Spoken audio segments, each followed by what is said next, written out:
What's up, guys? What's going on? I'm Paul. This is Pauline Theology, and this is Trust in Jesus Ministries. This is Pauline Theology's Daily Devo. We are studying Genesis. We are on the little interlude, I guess, for Hagar and Ishmael. Earlier in the last episode, we talked about how the Sarah was like, "Get that woman out of here, man," and then Abraham didn't want to do it, but he did it because that's what God told him to do. He said, "I'm going to take care of the kid. Trust me."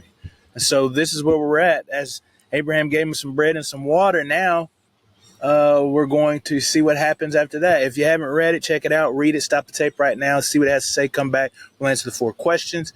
If you have read it, we're going to dive in, man, and ask these 4 questions right now. So the first question is, what's it actually saying?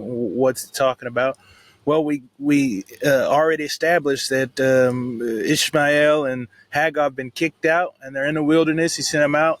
He gave them some bread and some water. Well, water ran out. It says that the water went empty, and when the water went dry from the little canteen that she had, she set the boy up under a bush, and then took off.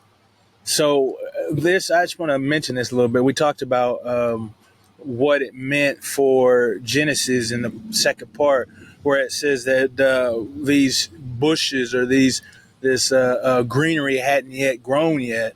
It uses this word right here when it's talking about in the wilderness.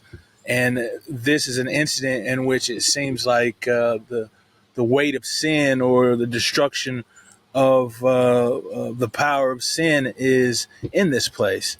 And so that's why some allude to the fact that that second part, when it talks about in the second vision or view of creation in chapter 2, that this is talking about post-fall damage. Okay, is because of this right here. And so I think I explained a little bit about it more then. So check out that episode if you want to hear more in detail about it. But anyway, this is where Ishmael was set. Hagar set the boy up under the tree, and then she left, and then she sat across from him where she could see him, just far enough where she could see but couldn't hear, or actually just far enough where she couldn't see. But it was right across from him, and then she cried. She said, "Don't let me see the boy die." And then she just cried out because of distress and sadness. But God heard her, the God of hearing. Last time we saw he was the God of seeing. Now he's the God of hearing, because he said, "I heard the cry of the boy." He says, "Man, I'm there with him." He's like, "Don't worry about it, man." He's like, I'm going to take care of him." He said, "Go get the boy, pick him up, take your hand in his hand, man, and pick him up, rise." And so she does that. And then when she does that, God opened up the eyes of Hagar, and she saw this well where she went and filled up the water and then gave the water. Her and her boy were sustained for life. And it says that God was with Ishmael. She told him that he is going to put in Ishmael nations, man. He's going to set nations in Ishmael.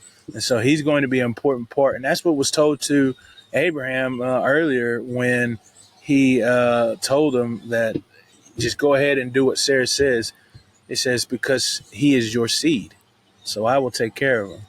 Now Hagar gets to experience the promise and the blessing of what it means to be a part of Abraham, just because she has the child of Abraham. And so when that happened, it says that God was with him and that he grew strong and became a wielder of the bow. He stayed in the wilderness, man. And then his mom gave him a wife from Egypt. So what's this say about God and from the story? What's the author trying to say about God in this particular story, characteristic about him? Well, he's the God of seeing. Of hearing, actually.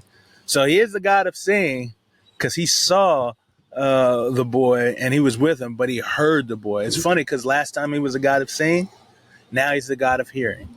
He heard the boy's cry and he answered the call. And he's also a provider, man. In the wilderness it's tough.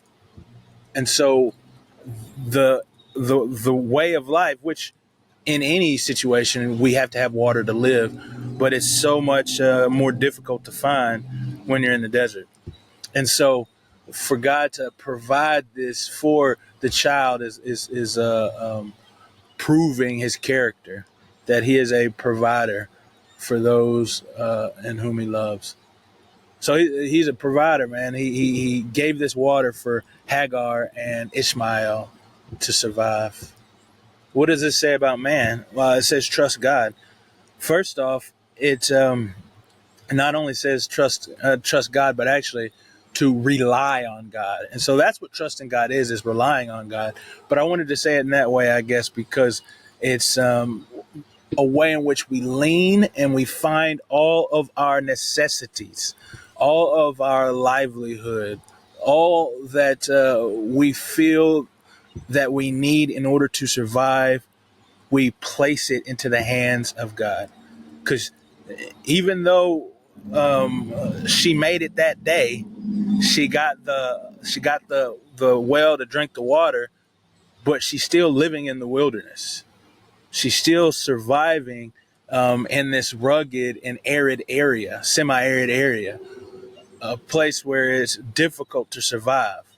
And so for him, her, and now a wife, and obviously children, because nations are going to come out of them, would be a very difficult lifestyle to live. And so constantly, every day, she has to sustain and rely on God as provider. So trust in God, though, I believe is the best way, because now for us, and this is the application, it makes us to understand that it's not just the essentials of survival that we place on God to rely on him, but it's every aspect of life, everything.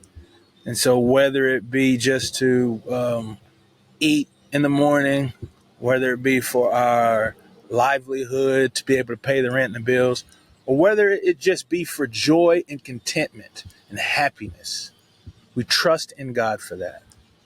So take steps today to do that, man. Know him more. Read scripture. I'm glad you're with us if you are with us, which I guess you are with us because you're listening. So if you are doing that, man, that's wonderful, because that will help you to understand his character. And understanding his character helps us to know him more, and knowing him more helps us to love him more. And loving him more is placing our trust in him more. I appreciate you guys for listening, and I will see you guys in the next episode.